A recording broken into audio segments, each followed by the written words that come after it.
Hello, my loves. Hi. Welcome to a day in the life of a normal person. I hope you can see me okay. I'm sorry, but I wish you guys could really clearly see this sunset right now.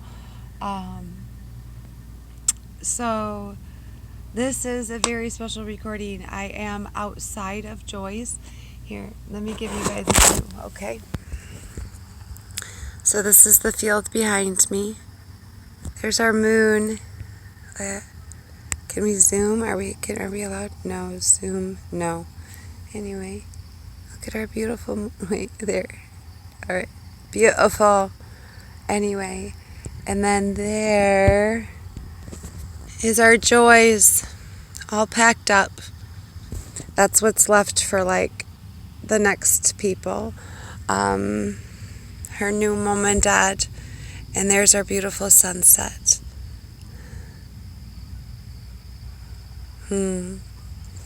Okay, so sorry, but like I'm barely ready to go, but I was trying to beat the sun. I wanted you guys to be able to get some of this beautiful sunset and with this. Sorry. Oh, it's okay. Oh my gosh. Okay, yeah. This is okay. Of course, it worked out the first time. I have a doily. You're being supported in a box by a doily. Anyway, so sorry it's going to be a little shadowy. I don't know, maybe we can do something here. We're going to get some. We're really fancy here in this studio. So anyway, guys, I should be doing this recording inside Joy's because actually, no, you know what?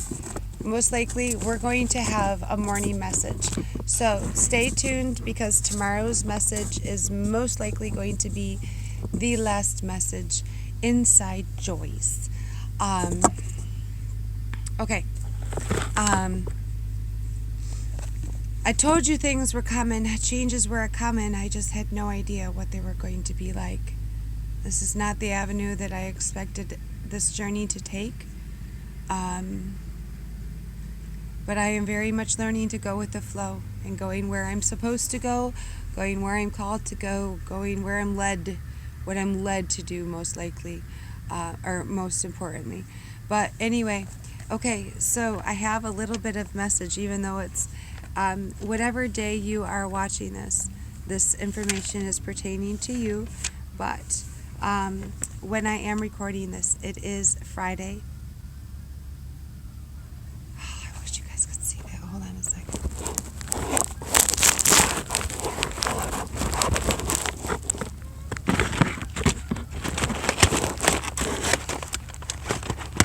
Now we're getting the sage into play here.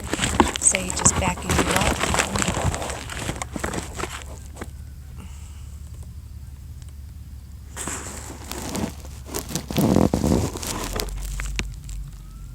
Okay, how about that? Okay, cool beans. Now, duly noted that if you are called to watch this, that your spirit animal right now is the peacock, and it is sending a message to you. Please Google the spiritual meaning of a peacock. All right. Or if peacocks already are special to you, that's your note that these angel messages that I'm about to read are specifically for you, and then this reading from my Modern Witches Tarot deck will be for you, as well as Braiding Sweetgrass. I haven't read from this book in a minute, so we might read a little lengthy in that today. But I'll keep this stuff short and sweet. It is Friday, the day of... good night, sun. It is Friday, the day of Venus. It is the day of love, beauty, and fertility, creativity. Do nothing strenuous on a Friday. Even if it is not a Friday when you are watching this, that is the energy that you are to embody today to get the most out of your day. It is the day to honor your throat chakra. So make sure you speak with love in all things, because don't forget, you create your world. It is named after the wife of Odin, Frigg. Some say Freya, but then others say Freya and Frigg were two separate goddesses. But anyway, fun facts. September 25th of 2020, 25092020 is the number sequence of the day. The energy pulled out are the triple twos and the triple zeros. We have 25922 and then angel message number 2144. We have the 2 and the 1 equaling the number 3, which was very significant in like the energy of 21, but also the energy of the number 3 wanted to make itself known. Angel message 2144 is here to tell you that it is a message that the angels are helping to keep your faith and resolve strong and your thoughts positive and optimistic. As you have a lot of work ahead of you, they're trying to calm you as there may be some confusion in your actions. This does not affect the correctness of the chosen course. Take care of yourself. Could get sticky. You could get sick if you stay in a low vibration. This all could be related to your personal relationships. The number 11 is very prominent as well. Duly noted if you saw the clock at 11:11 today, especially because then also the number of the day is the number 2. So again with the 2 11s. All right. Harmony, balance, love, and consideration. When the number 2 comes to you, it means you should have more faith in your angels. You should believe in the energies of the universe, which will help you better understand many of the things in your life.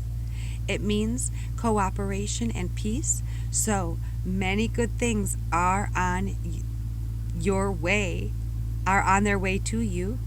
If you prayed, the angel number 2 is a result of it. You just have to be patient and trust them. It is so. All right, today the moon was in Capricorn. We are in first quarter moon. It is a time of action. It can be of stress and clashing, of discord, but also of great energy and motivation and growth. It is the waxing moon. We do have Jupiter and Saturn right near the moon right now. And then I know we have Mars very bright in the sky right now. Mars is in retrograde right now. Jupiter is out of retrograde. So do expect those blessings to be coming. But this expansion is most importantly coming. Next full moon will be October 1st. The sun currently is in Libra, which gives us a charming, amiable, understanding, artistically gifted, ruled by Venus, helpful and good quality. That is the light energy of the sun's rays that we receive during the day while the sun is in Libra. 5:22 today, we could have been feeling some negative emotions, and actually starting at 11:35 tonight, we do have a void moon until tomorrow when the moon enters Aquarius. By 7:12 this evening, which should actually be right around now when I'm recording this, the moon is in Capricorn, squaring Mars in Aries. Hasty, argumentative, moody. That's actually why I'm recording this. So I don't be in a bad mood.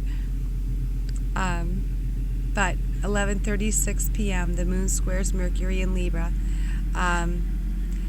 It's a good time for just go to bed.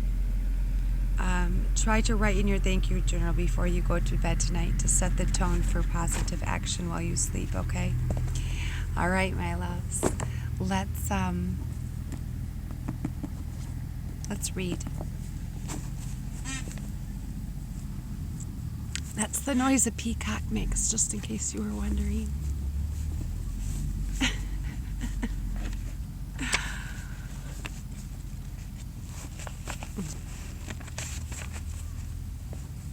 Come here.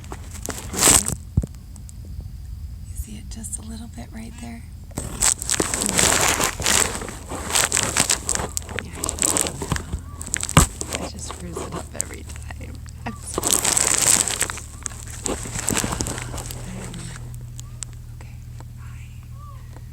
All right. Lewis Hyde wonderfully illustrates the dissonance in his exploration of the Indian giver. This expression, used negatively today as a pejorative for somebody who gives something and then wants to have it back, actually derives from a fascinating cross-cultural misinterpretation between an indigenous culture operating in a gift economy and a colonial culture predicted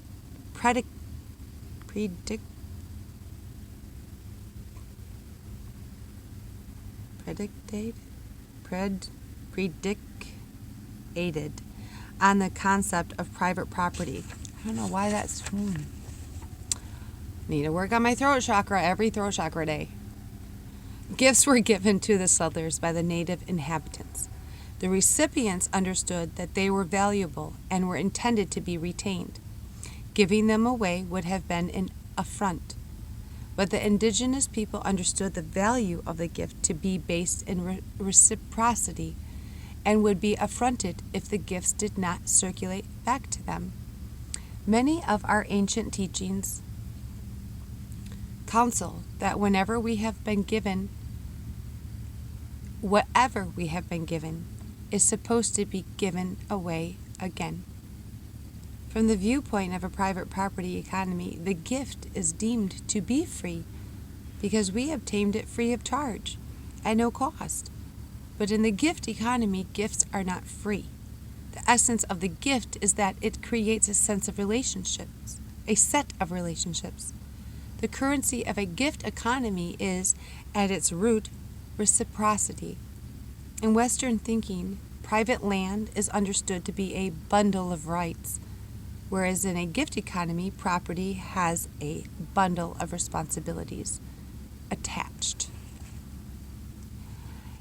I was once lucky enough to spend time doing ecological research in the Andes. My favorite part was market day in the local village, when the square filled with vendors. There were tables loaded with platanos, carts of fresh papaya, stalls in bright colors with pyramids of tomatoes, and buckets of hairy yucca roots. Other vendors spread blankets on the ground with everything you could need, from flip-flops to woven palm hats. Squatting behind her red blanket, a woman in a striped shawl and navy blue bowler spread out medicinal roots, as beautifully wrinkled as she was. The colors, the smells of corn roasting on the fire, a wood fire, and sharp limes, and the sound of all the voices mingle wonderfully in my memory. I had a favorite straw where the owner, Edita, looked for me each day. Okay, this is driving me nuts every time. Okay. She kindly explained how to cook unfamiliar items and pull out the sweetest pineapple she'd been saving under the table. Once she even had strawberries. I know that I paid the gringa prices, but the experience of abundance and goodwill were worth every peso. I dreamed not long ago of that market with all its vivid textures. I walked through the stalls with a basket over my arm as always and went right to Edita for a bunch of fresh cilantro. We chatted and laughed, and when I held out my coins, she waved them off, patting my arm and sending me away. A gift, she said. Muchas gracias, señora, I replied. There was my favorite pandera, with clean cloths laid over the round loaves. With clean cloths laid over the round loaves. I chose a few rolls, opened my purse, and this vendor, too, gestured me away my money, as if I were impolite to suggest paying. I looked around in bewilderment. This was my familiar market, and yet everything had changed. It wasn't just for me. No shopper was paying. I floated through the market with a sense of euphoria. Gratitude was the only currency accepted here. God, that's beautiful. It was all a gift. It was like picking strawberries in my field. Why can't the world be like that?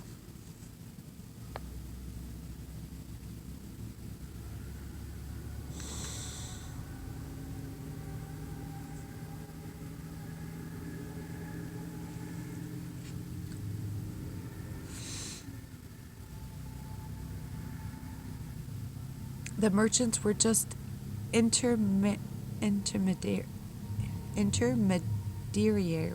Oh my gosh, intermediaries? What is that word, you guys? Passing on gifts from the earth. I looked at my basket. 2 zucchinis, an onion, tomatoes, bread, and a bunch of cilantro. It was still half empty, but it felt full. I had everything I needed. I glanced over at the cheese stall, thinking to get some, but knowing it would be given, not sold, I decided I could do without. It's funny.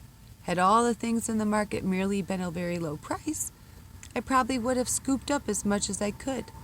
But when everything became a gift, I felt self-restraint. I didn't want to take too much, and I began thinking of what small presents I might bring to the vendors tomorrow. The dream faded, of course, but the feelings first of euphoria and then of self-restraint remain. I've thought of it often and recognize now that I was witness there to the conversion of a market economy to a gift economy, from private goods to commonwealth. And in that transformation, the relationships became as nourishing as the food I was getting. Across the market stalls and blankets, warmth and compassion were changing hands. There was a shared celebration of abundance for all we've been given, and since every market basket contained a meal, there was justice. I'm a plant scientist, and I want to be clear, but I am also a poet, and the world speaks to me in a metaphor. When I speak of the gift of berries, I do not mean that Fragaria Virginia has been up all night making a present just for me, strategizing to find exactly what I'd like on a summer morning. So far as we know, that does not happen. But as a scientist, I am well aware of how little we do know. The plant has, in fact, been up all night assembling little packets of sugar and seeds and fragrance and color, because when it does so, its evolutionary fitness is increased. When it is successful in enticing an animal such as me to disperse its fruits, and genes for making yumminess are passed on to ensuing generations with a higher frequency than those of the plant whose berries were inferior. The berries made by the plant shape the behaviors of the dispersers and have adaptive consequences. What I mean, of course, is that our human relationship with strawberries is transformed by our choice of perspective. It is human perspective that makes the world a gift. When we view the world this way, strawberries and humans alike are transformed.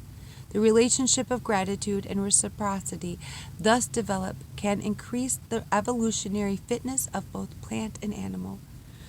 A species and a culture that treats the natural world with respect and reciprocity will surely pass on genes to ensuing generations with a higher frequency than the people who destroy it. The stories we choose to shape our behaviors have adaptive consequences. Lewis Hyde has made extensive studies of gift economies. He finds that objects will remain plentiful because they are treated as gifts. A gift relationship with nature is a formal give and take that acknowledges our participation in and dependence upon natural increase. We tend to respond to nature as a part of ourselves, not as stranger or alien available for exploitation. Gift exchange is the commerce of choice, for it is commerce that harmonizes with or participates in the process of nature's increase. All right, I'm going to stop there. Where's my pen? Because we do have company over in the barn. He's closing up the barn now for the night, I think, or something like that. So let me pull a quick couple cards for you. Hold on one moment. We won't skip this part. Don't worry. Let me see. Oh, wow. 2 blue herring just flew overhead. Is that a blue heron? Is that how you call it? All right. So Let me shuffle these a moment. I did do on my Facebook channel, you can see I did do another reading there. It was just a quick run. I thought that that was going to be the last reading that I did enjoy. So that was a live, a day in the life of a normal person on Facebook as well. But please head over to Facebook. That's a quick, very quick way to get a hold of me. A lot easier, quicker way to get a hold of me if you ever want to connect with me. I don't always get my messages here on YouTube very quickly. But let's pull a couple cards real quick. Thank you, Spirit. Thank you, guys. What is the message besides that? Okay, flip it over. Let's see. We have the King of Wands here. All right. I'll let you take a look at it first. And then, all right. What is the message behind this King of Wands? All right, let's see. We have Queen of Cups. Very interesting. Oh, and the Hanged One. I do that all the time. And then we have the Seven of Wands. These two wand energies really seem quite defensive. Let me read them a moment. I definitely want to read the King of Wands for sure, but then let me get the vibe of what's going on down here. The King of Wands, the commanding leader, totally confident in their actions and abilities. The king can be an inspiring teacher or a boss you really respect. If the king is you, it might be a time to step up or take control in a particular situation. Don't be afraid to take the lead. You can channel your passions into action and energy. You've got the skills to be in charge. I like that. Okay, so I feel like whatever's happening, whatever you're walking away from was not, you're turning your back on what doesn't make you happy anymore. And you're just going to be very, very strong. You do have that Queen of Cups energy, so don't feel like you're going to lack compassion or love in any way, shape, or form. You're actually very, very in tune, very divinely guided action here you're taking. You're very, very much clearly connected in your heart and ready to take action, to move forward. You've had some time to make this decision about what was truly important in your heart, and you just simply had to set up some boundaries or figure out how to set up some boundaries between that which no longer serves you and what no longer helps your action moving forward, and what truly you are passionate about, what you are about as a person and what is in your heart and what you believe in. You truly have found a way to take action, to set a boundary, and you're not going to let anything more affect that. I do see you have a very strong balance between this masculine and feminine with you. You gained that in this time of introspection and going within and accepting that you are the light, and accepting just like your power and your strength, and her glowing mind on the Hanged One, as well as the color of her hair here in the Queen of Cups and her crown are all telling me that you are truly in her crown as well here, even with her spiky hair. That just tells me you are fired up, grounded, and ready to move forward on what is in your heart. But you have definitely taken a lot of time to get to where you are, ready to move forward, to take that action. I mean, you've been ready for a long time, but I just feel like you had to do some heart stuff first and really, really go within yourself and accept that Christ energy, that crystalline light within you, in your own power. All right, these two just came out here. So, for a very select few, this may be some kind of a work-related romance. I'm not gonna lie, but again, with the healing energy of the divine feminine and the divine masculine here, um,